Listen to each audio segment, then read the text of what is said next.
Good afternoon. Today is Thursday, May 28th. I, of course, am joined by Dr. Janae Caldoun, our Chief Medical Executive, our State Budget Director, Chris Kolb, Jamie Brown, who is the President of the Michigan Nurses Association, Daryl Gallant, who is the Assistant Training Director at the Michigan Laborers Training and Apprentice Fund, and Gretchen Preston, President of Gretchen's House Childcare Providers.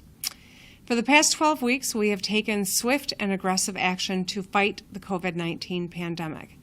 And the good news is it's working. Everyone in this state has taken this seriously, or the vast majority of us anyway, have taken it very seriously. And when you see the maps of the country, every one of us should feel proud about the work that we have done. It has not come without sacrifice. It has been a tough time, to be sure, but our cases are declining. We've ramped up testing, and we've secured enough PPE to last our hospitals several weeks. But our work is not over. We must continue to do our part to lower the chance of a second wave and to protect our families. We owe it to the real heroes on the front lines of this crisis, healthcare workers like the ones that my friend Jamie represents, first responders, child care workers like Gretchen, grocery store employees, utility workers, are people who are on the front line in all of these realms. We owe it to all of them to get this right. I've been working around the clock with my partners in state government to protect Michiganders from both the public health and the economic crises that we have faced because of COVID-19. We have faced truly unprecedented challenges, and I know I've said that frequently, but it is absolutely a fact that we are all grappling with. Challenges that are going to lead to serious budget implications for the state of Michigan and frankly every state in the United States. But before even COVID-19 hit Michigan, our general fund was stretched thin. The general fund has remained at about $10 billion for the last 20 years. It will take all of us from both sides of the aisle working together to make sure that we can protect Michigan families and Michigan businesses as we try to move forward. So I want you to see some of the things that we have done over the course of the last 10 weeks. This slide shows the amount we have invested to flatten the curve, to save lives, and to keep Michiganders safe during this time. It's kind of hard to see, but I'm going to give you some of the highlights. We've spent over $25 million in our hospitals, $22.8 million to direct care workers, $3.4 million in our nursing homes, $5 million to federal qualified health centers, $5 million in community mental health grants, $251 million on PPE to protect our healthcare workers and first responders. This includes everything from hospital gowns to ventilators to sanitizer to N95 masks and hospital beds. $101 million for child care. $8.5 billion paid to Michigan workers through unemployment to help families put food on the table, along with the grants and supports to small businesses to help ensure those that have spent a lifetime building their small business can continue to operate once this is over. It's easy to look at the slide and just see dollar figures, but let's be very clear. Each of those expenditures represents people whose lives and livelihoods have been protected during this uncertain time. COVID-19 is a crisis unlike any we've confronted before. But because the vast majority of people in our state have been doing the right thing by staying safer at home, we've begun to phase in sectors of our economy: construction, manufacturing, retail, and more. And if we all continue to keep doing our part, if we don't let our guard down now and we continue to take this seriously, we will be able to announce more steps forward in the coming days and weeks. But Michigan and states all over our country need our federal government to step up and to help our efforts. We need flexibility and financial support from the federal government to support essential services like health care, education, public safety, and transportation during this crisis. Every state, as I said, every state in the nation is confronting a budget crisis that threatens everything from the education of our kids to our public safety to the health care that we all so desperately rely on. The nation's governors, both Democratic and Republican, have worked tirelessly to protect our people. On March 23rd, Republican governors wrote a letter to Mitch McConnell, Chuck Schumer, Nancy Pelosi, and Kevin McCarthy, requesting direct assistance to the states in the form of block grants.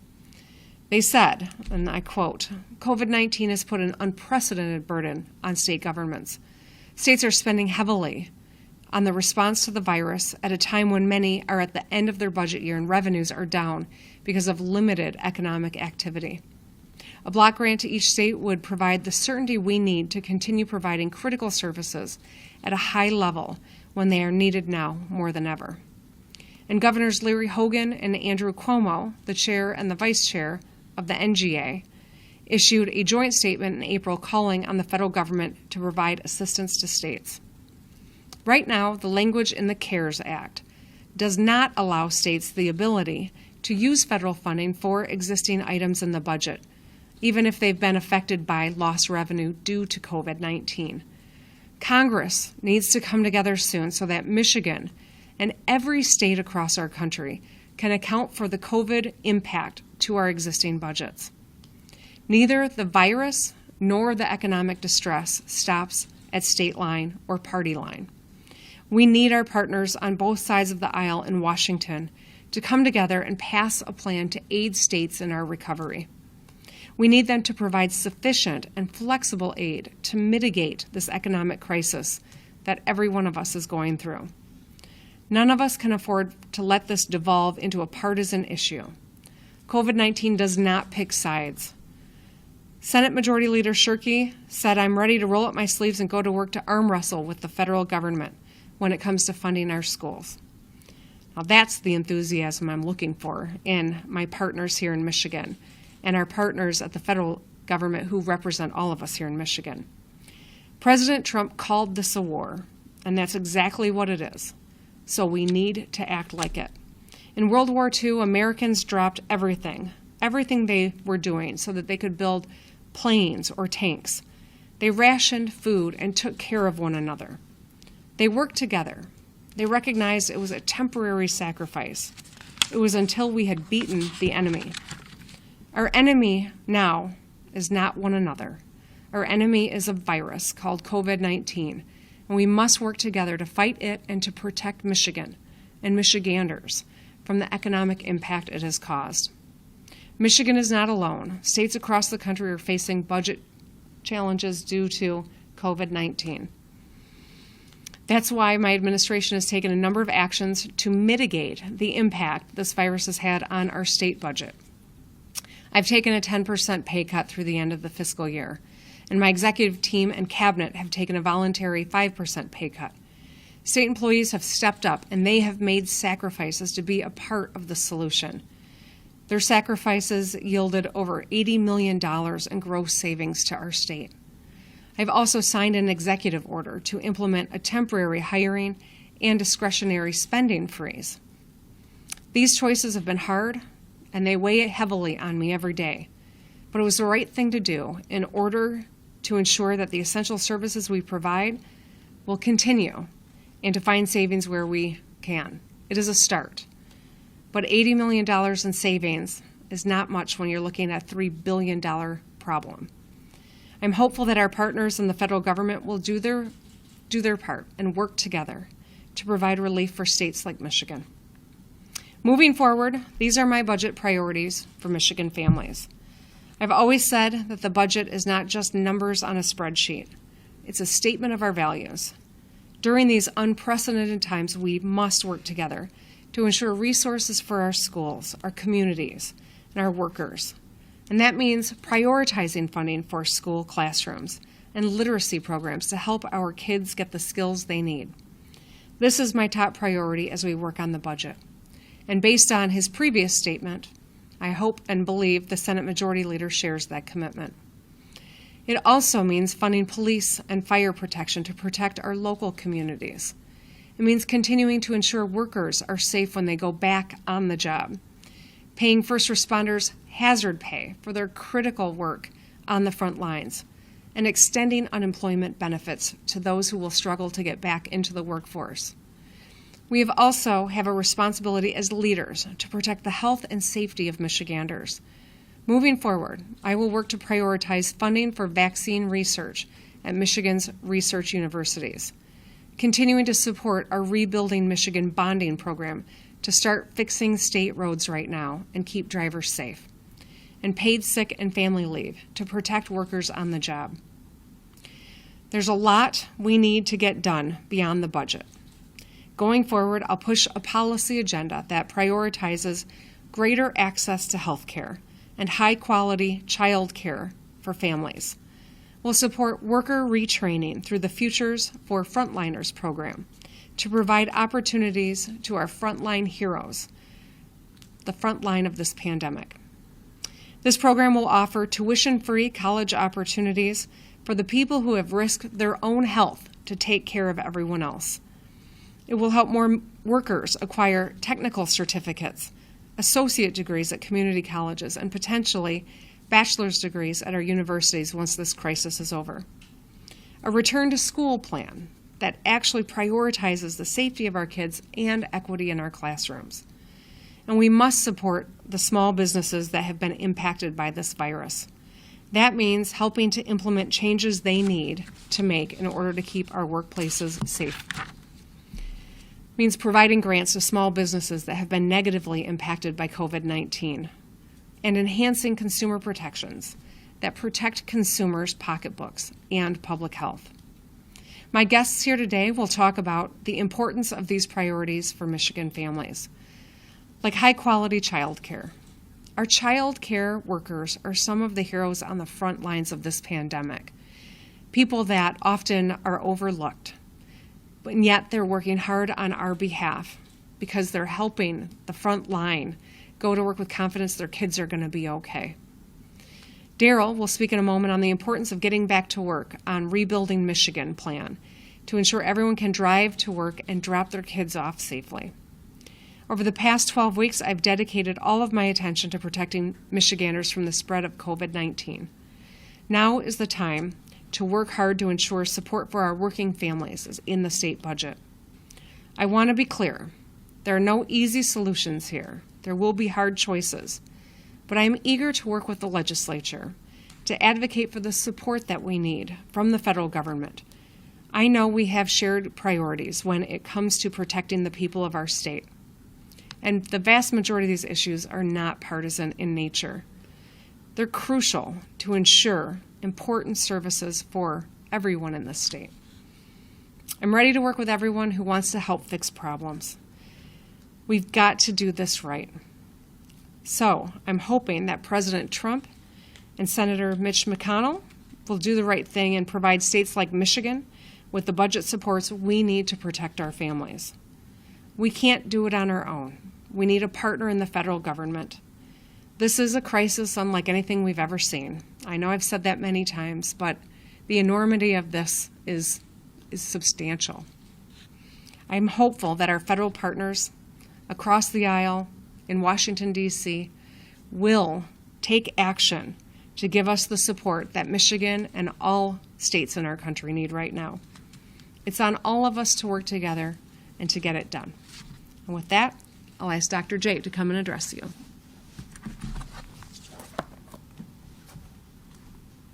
Thank you, Governor.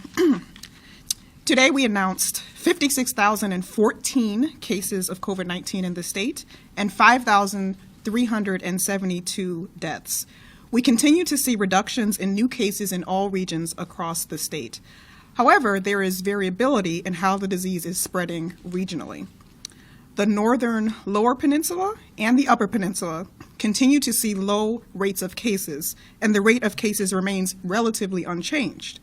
Southeast Michigan has seen reductions in cases for 7 weeks. It is down to about 20 cases per million people per day. Most areas of the state have reached or almost reached this milestone as well. Western Michigan has seen reductions in case rates for the past week, and the local health departments in that area of the state are diligently working to track any new cases and outbreaks. If positive trends continue, we will be able to continue moving forward with the next phases of the My Safe Start plan. I encourage people to go to our new dashboard that was announced this week, www.mystartmap.info, to understand how the disease trend and risk level looks in your area. But I want to caution people. Moving forward with reopening the economy does not mean that the risk of the disease has gone away. We still need everyone to do their part with social distancing, wearing a mask, cleaning frequently touched surfaces often, and hand washing. If we do not, this disease still has the ability to spread and to kill many more people, so we cannot let down our guard. As we slowly reopen the economy, we also continue to work to expand testing. We know that testing is critical to our ability to be able to understand how prevalent this disease is across the state. During the last week, the average number of diagnostic tests per day was about 14,400, an increase of 700 tests per day compared to the previous week. We are nearing the state's goal of 15,000 diagnostic tests per day and are looking forward to continued expansion beyond that number. We have seen some key successes in recent weeks, working in close partnership with the Michigan National Guard and our local health departments. The National Guard has tested over 44,000 individuals in the state this month and has distributed an additional 19,000 testing kits to our partners across the state. Testing efforts have included individuals in prison, many of the county jails, and a rapidly expanding number of nursing homes and long-term care facilities and community testing sites. We're taking further steps to expand testing throughout Michigan communities, particularly in underserved urban and rural areas. The governor's executive order, announced on Tuesday, allowed testing without a doctor's order. And the Michigan Department of Health and Human Services has expanded testing eligibility criteria to include a very broad range of people. The overwhelming majority of Michiganders can now get a test. All you have to do is call our hotline at 1-888-535-6136 or visit our website, michigan.gov/coronavirus test, to find a testing site nearest you. We know that testing is just one component of containing this disease. We also have to quickly reach out to individuals who test positive and reach out to their contacts so that anyone who may be infectious is appropriately isolated from others. We are aggressively ramping up this effort called contact tracing. By the end of this week, the state will have trained more than 500 volunteers to conduct contact tracing through our new centralized platform. We also stand ready to hire additional staff to support the efforts of our local health departments. Over the past month, in partnership with local health departments, we have doubled the speed at which we are contacting COVID-19 positive individuals to conduct case investigation interviews. We've also implemented a new centralized contact tracing platform that reaches out to every known contact of a positive case within 24 hours. We're making great strides. But for this very important contact tracing effort to work, we need the help of the general public. If someone calls from the state or local health department, please answer the phone. It is so important that we talk to you. Please know that we are not monitoring your movements. We won't ask you for your social security number. We won't ask you for your credit card. We're simply trying to alert you that you've had close contact with someone with COVID-19. If you test positive for COVID-19, it's also critically important that you tell the health department staff about your personal contacts.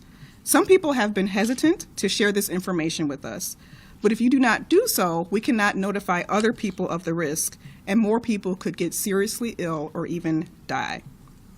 And if a health department staff person tells you to self-quarantine, even if you have not tested positive, please take it seriously. We know that people can spread this disease to other people even without having any symptoms. So staying home if you have been exposed is critical to stopping the spread of this virus. I remain thankful that so many of our citizens are adhering to social distancing measures and wearing masks. This has truly made a difference. Testing and contact tracing are making a difference as well, but we need everyone to continue to do their part. Through our combined efforts, I know that we can prevail against COVID-19 in Michigan. And with that, I will turn it over to State Budget Director Chris Kolb.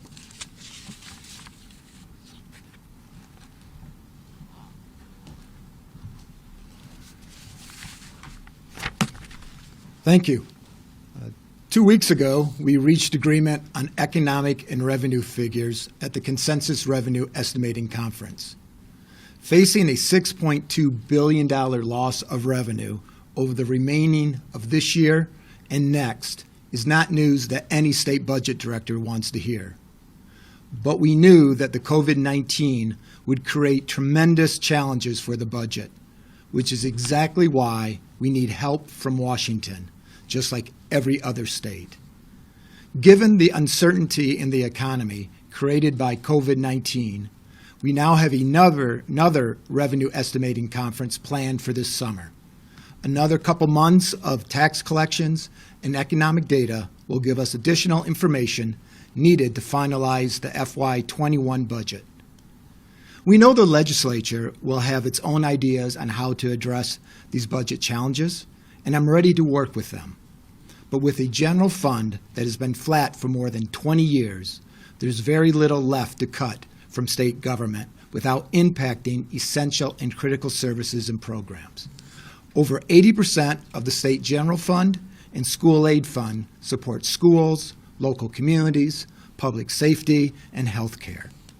I believe that our legislative leaders agree that this is an unprecedented challenge, unlike anything we've seen in our lifetime. We will need to work together and find common ground to solve the budget challenges in front of us. I know that there is a statute that calls for a July 1st budget submission from the legislature, but I also know that we need information from our next revenue estimating conference and additional information from the federal government before we can put together a plan that makes sense, so the budget timeline is going to have to be different. You know, even before COVID-19, the spending pressures on the general fund were significant. Those pressures include a growing transportation earmark out of the personal income tax and inflationary growth in Medicaid costs.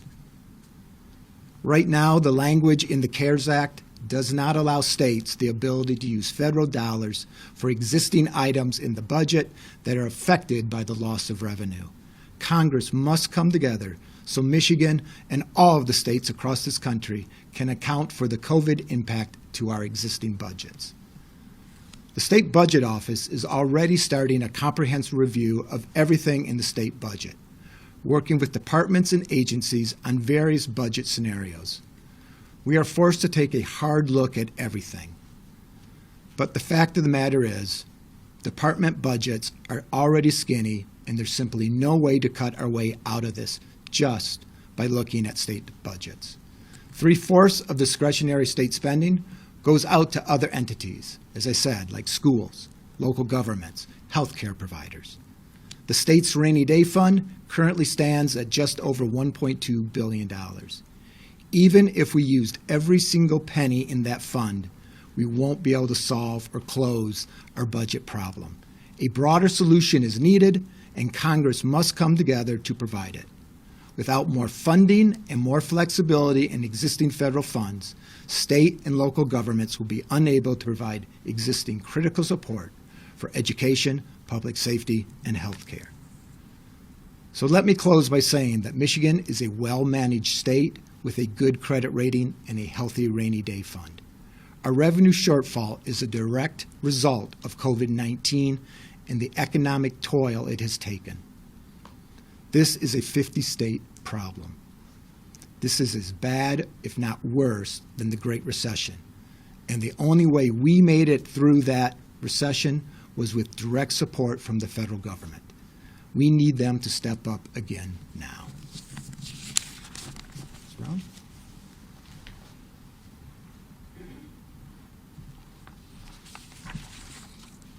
My name is Jamie Brown. I am a registered nurse in Kalamazoo and president of the Michigan Nurses Association. I am a critical care nurse who works directly with COVID-19 patients, so I know firsthand the terrible impact it has had. One of my saddest cases as a nurse in my 16 years was a man in his 50s that passed away from COVID-19 with only me at his bedside instead of his family.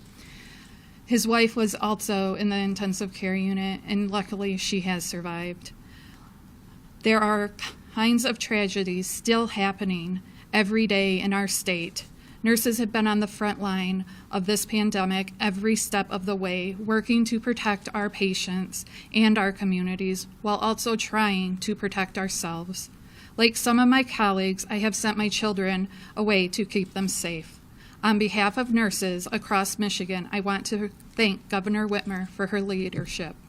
She has always put health and safety first throughout this challenging time.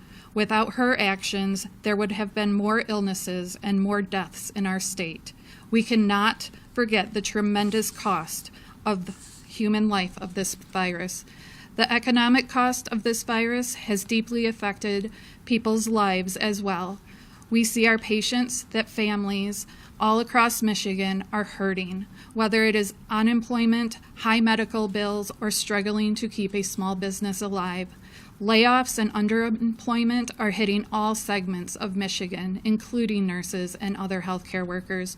We have to use every resource to help working families recover from the economic damage that has hit our state. Anyone can look at the numbers and realize the state alone cannot fix this. We need the federal government to provide the support Michigan needs to get back on our feet. There is hope of putting people's needs first if the federal government will give Michigan the financial support we need. That includes funding for our healthcare system with the understanding that the government money will go to supporting the frontline workers who are our first line of defense. We need flexibility in that federal funding so we can invest in our own Michigan priorities. We need our leaders to work together to find solutions. The Michigan Nurses Association is eager to continue partnering with the governor as our state moves forward together.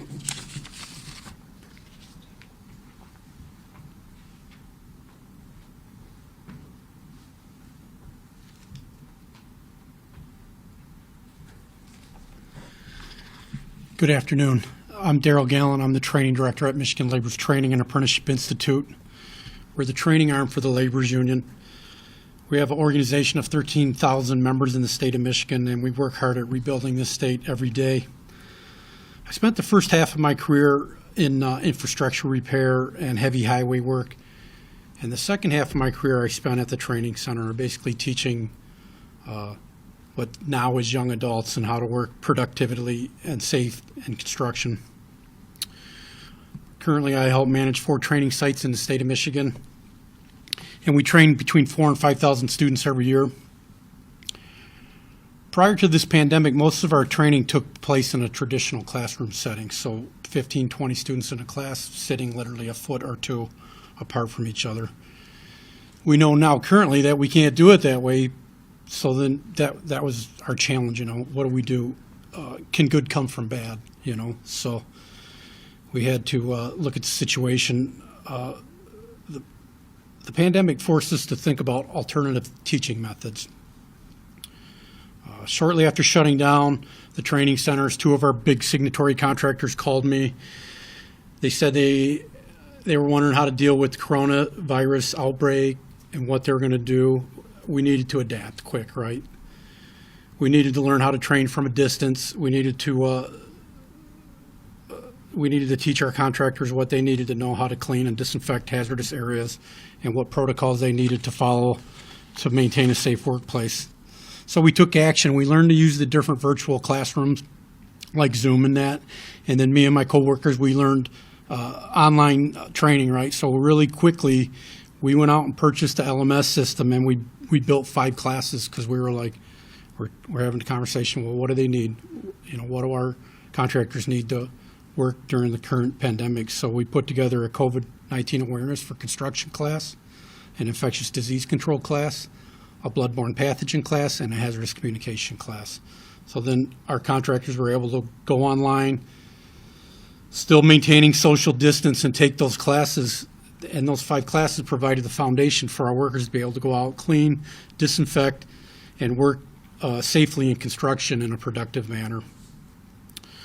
The governor is right. This call to the federal government to help support us during the crisis is important, right? We need to have the resources to repair our crumbling infrastructure. Nowhere was it more evident than the surrounding flooding in the Tittabawassee River, so I spent my Memorial Day weekend up in the village of Sanford. Not just me, we had 58 different, I had coworkers, contractor partners, apprentices, and volunteers out there. We removed and hauled off all the damaged property and debris from the failure of the dams, and that's infrastructure gone bad, right? But that disaster that resulted from the flood is only a small part of our infrastructure problem. Our union is proud. We have always stepped up in times of need to help our community, but we would much rather be working to fix our current infrastructure than spending time cleaning up messes after that infrastructure fails. I really do. I struggle. I have trouble understanding why we just can't try and come to an agreement on the age of our infrastructure and what we can all do to fix the problem. I think we could, and we have learned from the terrible experience that happened in Flint with the water lines, right? We know lead lines need to be replaced. Our roads and bridges have a life expectancy, and many of them are past their expiration date, riddled with potholes. But a lot of us take infrastructure for granted. A lot of people say out of sight, out of mind. The Flint crisis reminded us we don't really think about water lines. They're underground. We don't see them, right? We turn on the faucet, we get a drink. It's not that big a deal. But investing in infrastructure has always been a bipartisan issue.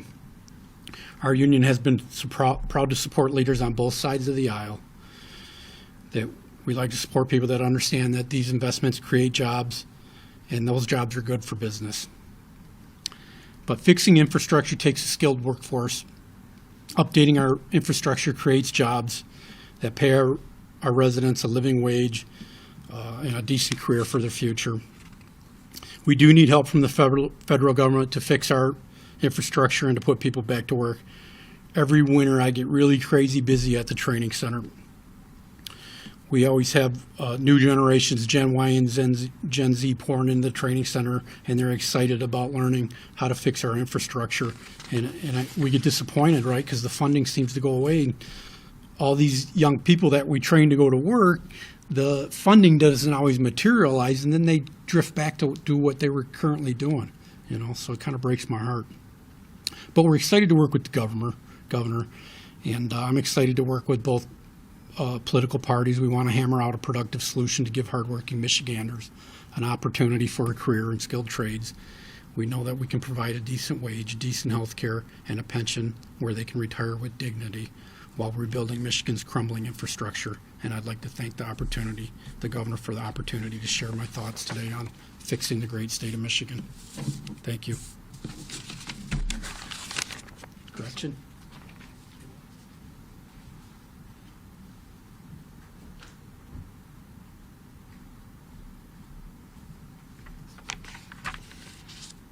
Good afternoon. It is afternoon. I'd like to thank Governor Whitmer and Michelle Richard for inviting me to Lansing today. I'm Gretchen Preston, president and owner of Gretchen's House Childcare Centers. I have 10 childcare centers in Michigan, 7 of which are in Ann Arbor, where I live. I opened my first childcare center in 1982. And early childhood education has been my personal life's work for 38 years. On March 15th, 2020, we closed all of our centers. We plan to reopen on June 15th. 3 months is a long time to be away from our families. For a child, it seems like forever. My staff of 260 teachers and directors have worked every day to keep in communication with our children and their families by sending videos of teachers telling stories or singing favorite songs. Franny, one of our preschool teachers, created a video with a ukulele story time, and she sent this to her class. That video was opened 120 times. So it's clear that these relationships are strong and vital. While we had to have most of our staff go on unemployment for the last 6 weeks, our administrative team has spent that time helping our staff manage the unemployment system, but also checking out a lot of webinars put out by the CDC, by the state of Michigan, and by our early childhood organizations to learn how we can protect our families and ourselves physically and emotionally when we all come back to work. This is new territory for us. We are all eager to re-engage with our families and each other. Gretchen's House and me personally, very grateful to the funding sources that have been made available to us, the Payroll Protection Program, and especially the Michigan Childcare Relief Fund are lifesavers. This support is critical. I celebrate our leaders in Washington and Lansing for working together to do the right thing. We did hold our breath for a little while. Learning how to get along with others and cooperate is a skill that we work on every day with children. It's gratifying when we see our legislators modeling that behavior. The children are watching, so keep it up. Governor Whitmer is setting a great example for us right now with her strong and clear leadership in this really difficult time. I look forward to seeing the changes that can happen in our state government to make childcare more accessible, affordable, and high quality. The monthly childcare bill is often the biggest one in a family's budget. Amazing. Our early childhood system needs the same support that our public schools receive. And our federal government needs to give the state similar kind of support. That we know has to happen. I would like to think of our government as our helpers at this time. Fred Rogers said, "When I was a boy and I would see scary things in the news, my mother would say to me, 'Look for the helpers. You will always find people willing to help.'" Thank you.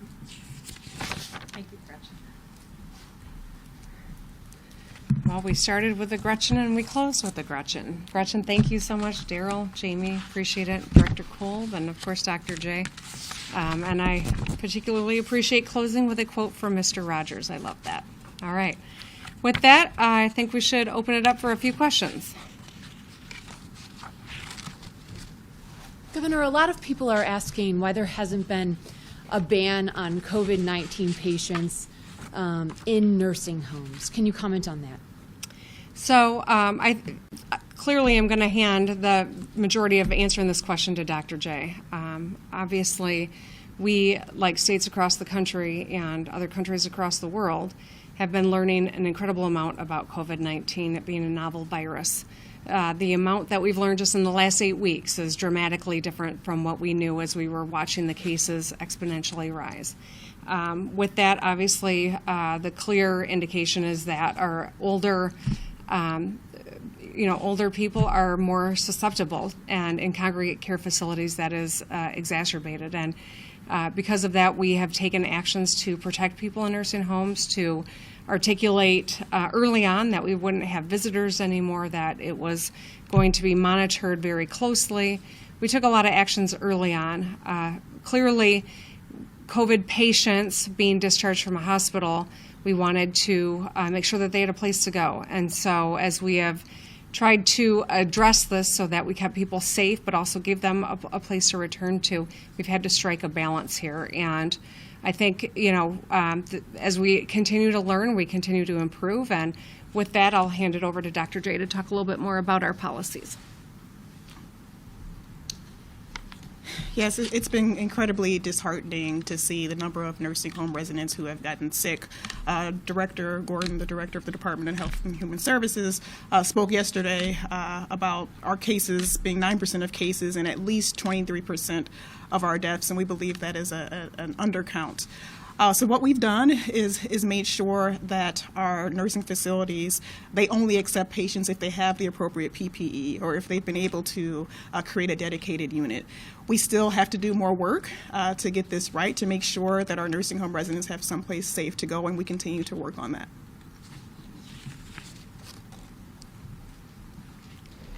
Governor, you outlined your budget priorities today.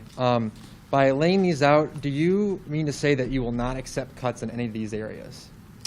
No, what I've said is these are the priorities that I have, that I want to make sure that we protect.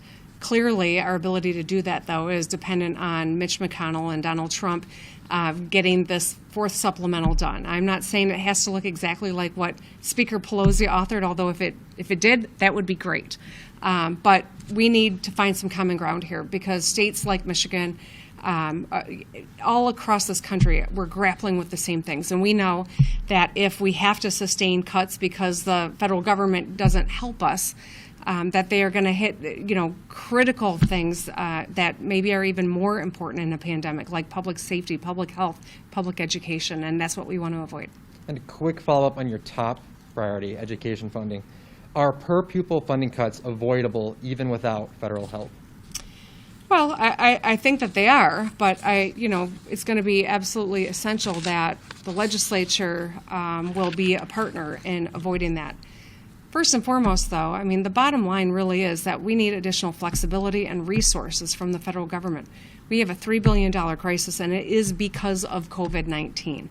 We're a well-managed state, but we are operating with the same kind of general fund that we had for the last 20 years. And we have unique needs that we have to meet on behalf of our kids, and that's precisely why it is my hope that the federal government will be an ally to states all across this country and help us make sure that we can avoid these potential tough decisions.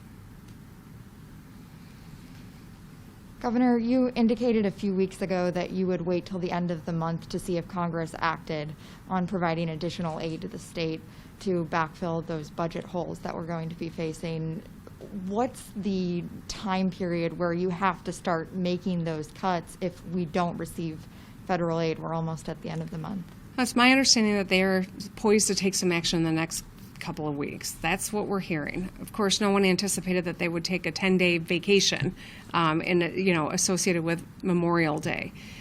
So right now they're not in session, and that's precisely why I think it's incumbent on all of us to keep our pressure, encouragement, whatever you want to call it, support for Congress to take these actions to support the states. It is, we saw the House convene and take quick action. It is now in the ball is in the court of the United States Senate. I am hopeful that my Republican friends from over in the Capitol are reaching out to their counterparts at the national level and encouraging movement. I've had a number of conversations that lead me to believe we may see something in the next couple of weeks, but until they act, it's still going to be dicey. So is it fair to say that you'll wait a couple of weeks before moving forward on making reductions and cuts? Well, what we're hoping is that the feds step up and give us the assistance. We need flexibility. I described the exact problem with the CARES Act dollars, that we are precluded from using them to address the holes that have been created because of COVID-19. We need flexibility and we need additional resources. If the federal government doesn't provide extra assistance, what kind of cuts are we facing to our schools, even with the schools being your top priority? We've heard the numbers from lawmakers, 800 to 2,000 per student. What are you seeing right now as you look at the numbers? Yeah, I'm not sure where the legislators have gotten some of those numbers, but here's what I do know. There are a number of different ways that we could go about making sure that there's not a proration. It is going to take working together to do that. The best way to ensure that that doesn't happen is for the United States Senate and the President to get this fourth supplemental done so that our schools and our families don't have to worry about whether or not the resources are going to be there to finish out the school year. Governor, with the Secretary of State offices reopening, using kind of the same logic, why not consider opening up unemployment insurance lobbies, particularly to help with people who have not been able to get their claims filed yet? Yeah, I appreciate that question. I think that, that's, as we look to offices, we are going to move in concert with what we're able to feel comfortable with the general public. The Secretary of State has made a determination in those offices. I know that they've got strict protocols and that she feels comfortable to do that. At this point in time, I think it is most prudent for us to continue to watch the data and to move when we believe that it is safe for the general public and the private sector too as well.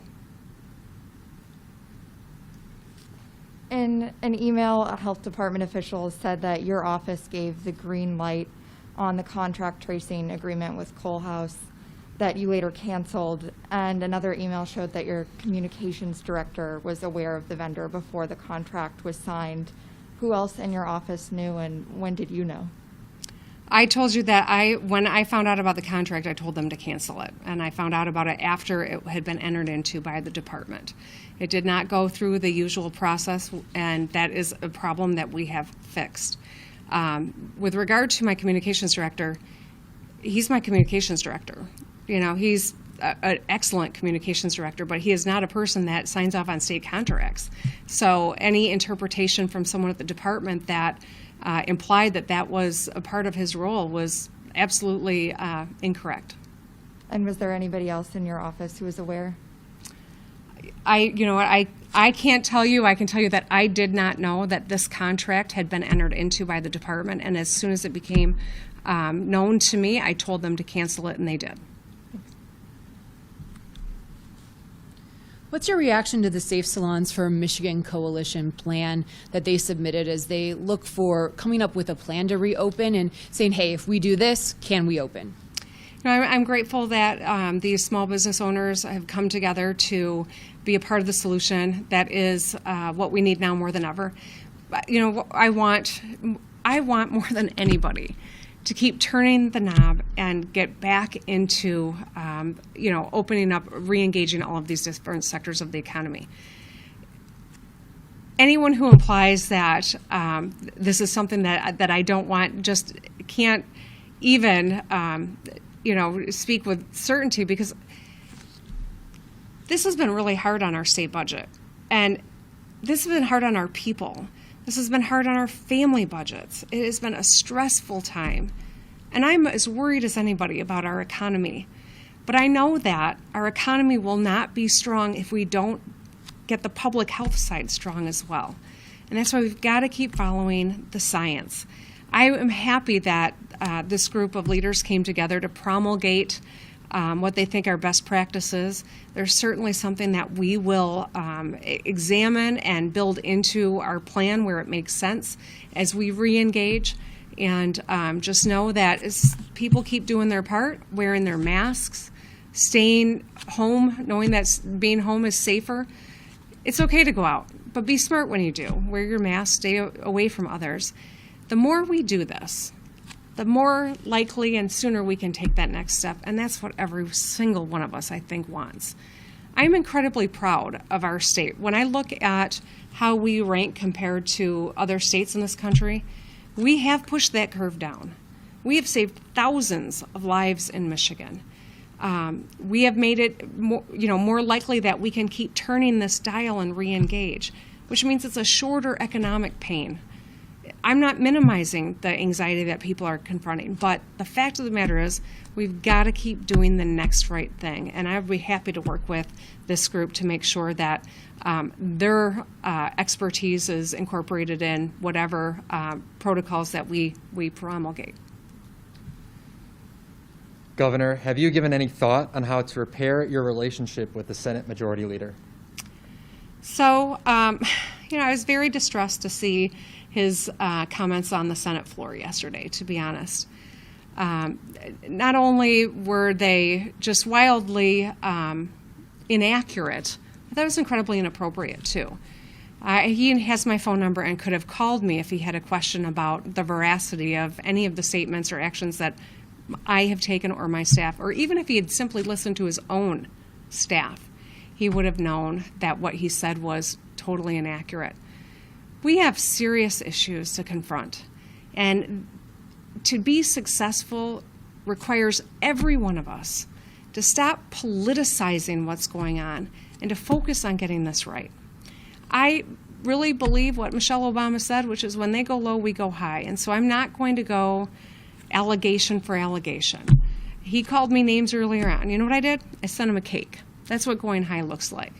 I'm going to keep doing that in hopes that eventually his emotions will stop getting the better of him and he'll come back to the table and start to work with me to really make sure that we've got a great agenda that supports the economic rebound we all want to see. Governor, last question. Okay. Governor Snyder named 2 outsiders to a task force to look into what happened in Flint.